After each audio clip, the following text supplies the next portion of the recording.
What if I told you that you can trade currencies and potentially make money just like the banks, the hedge funds, and professional traders? It sounds interesting, right? Well, welcome to the world of Forex trading. In this video, we're going deep into the basics of Forex, what it is, how it works, who trades it, and why it's such a powerful market. So whether you're a total beginner or you're just looking for a refresher, this is the perfect place to start. I know you're here for the good stuff, so let's get to it. Have you ever traveled to another country and needed to exchange your local currency for another currency?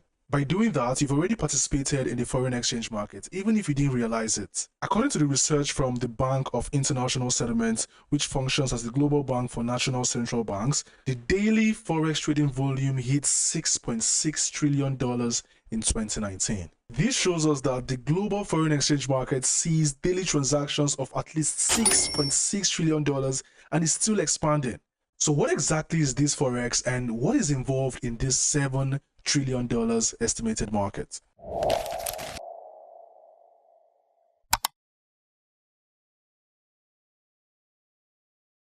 So Forex, also written as FX, stands for the foreign exchange market, which is the largest and most liquid financial market in the world. It involves the buying and selling of currencies with a daily trading volume exceeding $7 trillion as of recent times. Now, unlike the stock markets, which is centralized, Forex is a decentralized over-the-counter market, meaning there is no single location where transactions happen. Instead, the trades occur electronically across a global network of banks, financial institutions, corporations, and retail traders. Alright, let's talk about something super important in the world of Forex, the different types of Forex markets.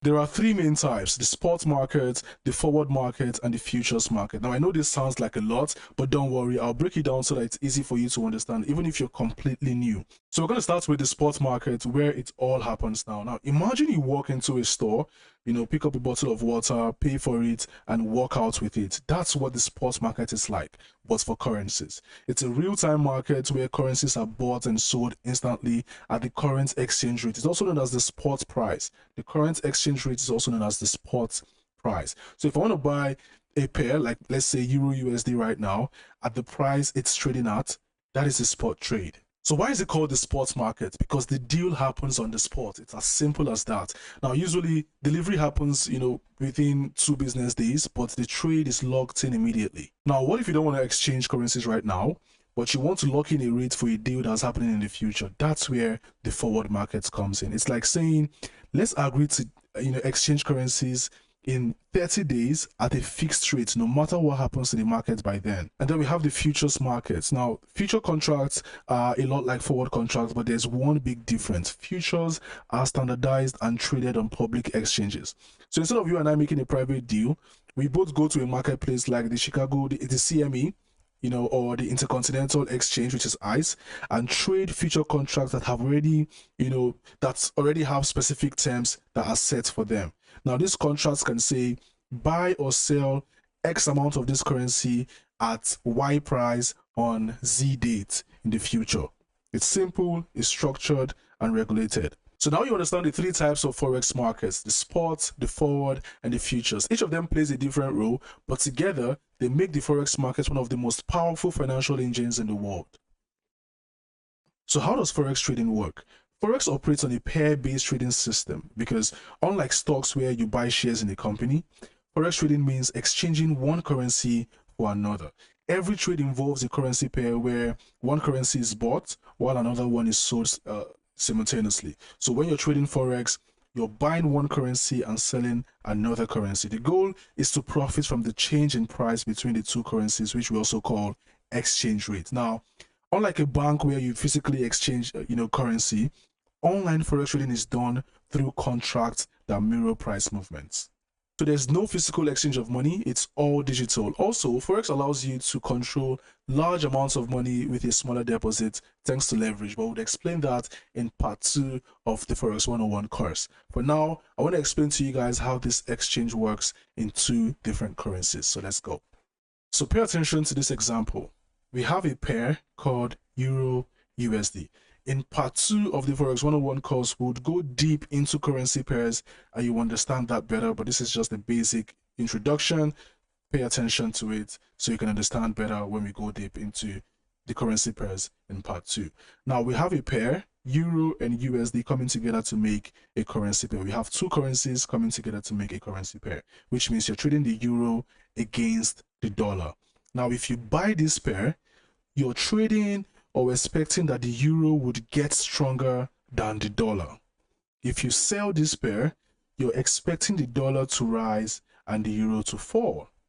Every currency pair has a base currency, which is the first one listed, and a quote currency, which is the second one listed. So if the price of Euro USD, if you see it on your chart and it's, let's say, 1.1203, it means 1 euro or 1 euro equals 1.1203. What it means is you would need $1.1203 to get 1 euro. Most times, the base currency is greater than the quote currency. This one is for you guys. It's a question for you guys. So you can go ahead and answer the question in the comments. If you know the answer, go ahead and answer in the comments. We have a currency pair, Euro JPY. Which is the base and which is the quote? If you know the answer, let me know in the chat. Which one is the base currency and which one is the quote currency? Let me know in the chat. And the second question, if the price of Euro JPY is 180.50, what does it mean? What does it mean for the Euro JPY pair? If it's 180.50, what does that 180.50 mean? If you know the answer, go ahead and let me know in the chat. So when you comment your answer in the chat, I'll respond and let you know if you were right or you were wrong. Now, if you don't understand the currency pairs, I'm going to use a local currency like the Nigerian Naira to do the explanation for you. Now, we have this pair, two currencies, USD and NGN, come together to make a currency pair. That means you're trading the US dollar against the Naira. Now, remember, the base currency, which is the first one, is mostly greater than the quote currency, which is the second one, right? So USD is greater than NGN. Now, if you buy this pair, you're trading or expecting that the US dollars will get stronger than the Naira. If you sell, you're expecting the Naira to rise and the US dollar to fall. Remember, every currency pair has a base and a quote. The base is the first one listed, the quote is the second one listed. If the price of USD NGN is 1620, it means you need 1,620 Naira to get $1. So if you did not understand the previous explanations, I'm hoping you understand it now. Why do currencies fluctuate? What moves this exchange rate? What moves these prices? Well, stick around because you're about to find out. Exchange rates fluctuate due to supply and demand. If more people want euros, its value increases. We also have economic data with indicators like the inflation, the GDP, employment rates. These things influence these currencies. Now, if you don't know what these inflation, GDP, what they are, and when I release more currencies, you get to understand what this economic data is. I explain every single economic data so that you can understand the impact they have on these currencies. All you have to do to improve your knowledge in the Forex market is to show up every day on this channel or to this channel and watch the courses that I'll be putting out, because we're about to give out valuable information for free.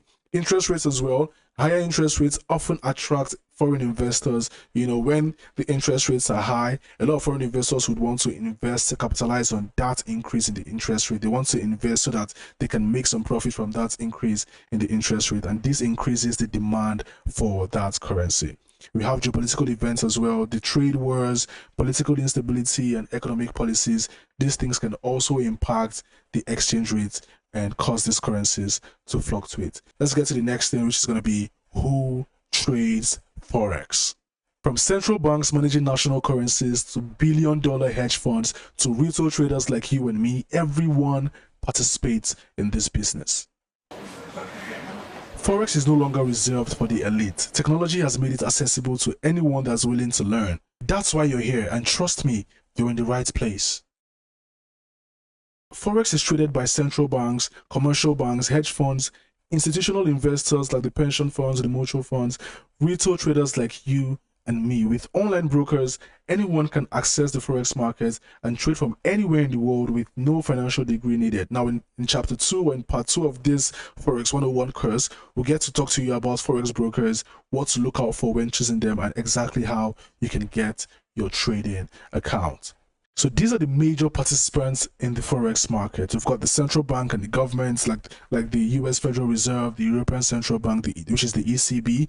They influence the forex market through monetary policies, interest rate decisions rather, and currency interventions. For example, if the Federal Reserve increases the interest rates, the US dollars might strengthen or become, or increase in value as investors move funds to the US. We also have the banks, the financial institutions that conduct billions in forex transactions daily for international trade and investment. I'll give you guys an example. Now, if an European company buys goods, they'll need to convert euros to dollars, right? What does it do? It causes currency fluctuations. We also have the corporations and the multinational companies, these large companies that engage in forex trading to hedge currency risks or conduct international business. We have big currencies like Apple that sells iPhones globally. They use forex to convert their sales in different currencies back to the US dollar. We have the retail traders like you and me, which uses modern technology like MetaTrader 4, MetaTrader 5, CTrader, TradingView. We use all this technology and all these tools to participate in trading the forex market, right? Remember, we trade for profit. We use strategies like technical analysis, fundamental analysis, and we use this to trade and make a profit.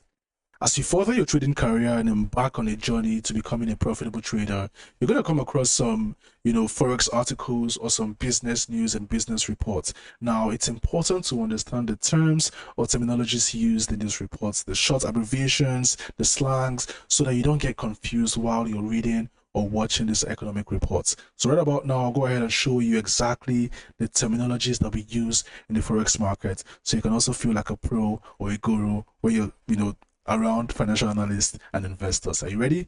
Let's go. So these are some of the terms that we use in the Forex market. When you hear someone say, I'm going long, it means they are going to buy. So to go long means to buy. To go short means to sell. Bullish market is a market that is rising, an uptrend. The bearish market is a market that is falling, a downtrend. When you hear the market is bearish, it means the market is falling or it's in a downtrend. The bulls are called the buyers and the bears are called the sellers. One interesting thing that I used to explain the bulls and the bears is, how the bull attacks. They attack from down up, right? That's how the buyers attack from down to the top, and the bears attack from top to down. That's just how the sellers attack also from the top, or take the markets from the top to the downside. Now we have a ranging market, which is a market that is either moving upwards or downwards. It's just consolidating. It's not trending upward, it's not trending downwards. We have a trending market, which is a market that is moving in a specific direction. It's trending upwards or downwards. It has a direction. It's either moving upward or it's moving downwards. Now we have dovish. This is a central bank term or an economic term as well. When the central bank, in this case the CBN, for example, we're using the Nigerian Central Bank, right? This can also be the ECB, the European Central Bank, or the Federal Reserve.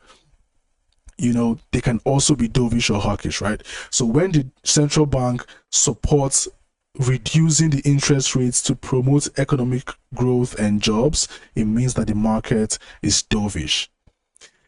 When they are hawkish, it means the central bank is in support of increasing the interest rates to combat inflation, even at the expense of economic expansion and unemployment. And this can attract investors. When they increase interest rates, investors will want to come invest in that currency and take advantage of that increase.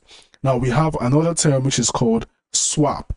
Swap is the amount your broker charges for holding a trade overnight. So if you open a trade and you hold it overnight, some brokers will charge you swap. It depends on the lot size that you use. Some brokers don't charge swap as well, like Octa. You hold your trades as long as you want. There are no swap fees. Then we have break even. Your trade is said to be at break even when neither a profit nor a loss is realized. So if you don't make any profit or loss from that trade and you close it, it's called I closed my trade at break even. It's also referred to as the price when you open a position. So when you open a position and let's say for one or two reasons you close that trade back in that position, that is a break even trade. Now that you understand these terms, I'm sure you're already getting excited to start trading. But before you get overly excited, let me talk to you about the times that you can trade. It's called trading times and sessions. Let's get to it. The Forex market operates globally in different time zones. These are the four major trading sessions. We have the Sydney session, the Tokyo session, the London session, and the New York session. Now, this time listed here are in GMT, which is the Nigerian time. You can always, convert to your own time zone to find out the time that these markets or these, sessions are going to be open and when they're going to close. These sessions usually last for 9 hours each. These are just, let's say, the business hours in these zones where, the banks and major businesses are open. They last for 9 hours each. And, you can see that the Sydney session opens at 9 p.m. closes at 6 a.m. The Tokyo session rather opens at 1 a.m. closes at 10 a.m. The London session 9 a.m. closes at 6 p.m. and the New York session opens at 1 p.m. and closes at 10 p.m. Each session lasts for 9 hours. And also pay attention to what we call DST. It's daylight savings time, where the clocks are moved 1 hour forward or 1 hour backward, and these times could change. Okay, now what is the best time to trade? I know a lot of you guys will be wondering, what is the best time to trade? One of the best times to trade is when two sessions overlap. I'll give you an example. You see, the London session opens at 9 a.m. closes at 6 p.m. The New York session opens at 1 p.m. What it means is, when the New York session opens, the London session will still be functioning. So now the London session has overlapped into the New York session. So from 1 p.m. to 6 p.m., both sessions are going to be active. All right. Same thing with the New York session or the Sydney session. Sydney session opens at 9 p.m., closes at 6 a.m. So at 1 a.m., the Sydney session would overlap into the Tokyo session all the way up to 6 a.m. At these times, when two sessions overlap, volatility and liquidity tends to be high. So this can be considered the best time to trade. I believe you now understand the different trading times and sessions we have in the Forex market. Now keep in mind that while these sessions are active, their domestic currencies would also experience some volatility. For example, the US dollar would experience volatility when the New York session is active. The pound would experience volatility when the London session is active. Same thing for the JPY when the Tokyo session is active, and the AUD when the Sydney session is active. So keep that in mind and use that to improve your trade. So try out these sessions, and like I said, look at the active currencies and try out these currencies to see what trading time works for you. It's all about the time that works for you. All right. Now, why is this market so popular? Why is everybody trading the Forex market? Let's talk about the advantages or the benefits of participating in the Forex markets. Now, the first advantage or benefit of the Forex market or participating in the Forex market is high liquidity. With over $7 trillion traded daily, you can enter and exit trades easily without large price changes. The market also has a 2-4-5 accessibility. Unlike stocks that have, fixed trading hours, Forex is open 24 hours, 5 days a week, all owing to traders to trade anytime, right? We also have leverage, small capital, big trades. In part 2, this is about the 2-4-5 accessibility. In part 2 of the Forex 101 course, I'll show you guys exactly how you can trade 2-4-7 with digital currencies, but that will be in part 2. So make sure that you're consistent with joining the sessions and the videos and watching the videos I'll be putting out so you can get this valuable information. Leverage.